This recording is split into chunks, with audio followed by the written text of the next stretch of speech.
Počkej u těch vrátek a nikam nechoď, jo?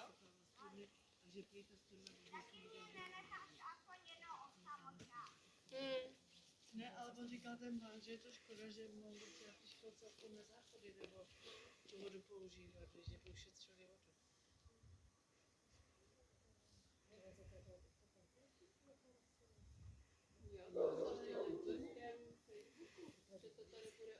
Počkej, ale ono to ještě vždycky šlo, tohle to nebylo, to ještě. No to psali Peči, a taky si to nebylo.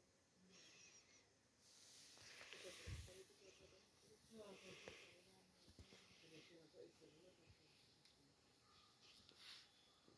a tady mohli udělat tady ty přínosní ty značky na fotáku. Ale že by teda udělali tu značku, to bych táto. To nebylo. Ale normálně zase, já jsem tam teď zase projížděla. A auto hospoda. A to bylo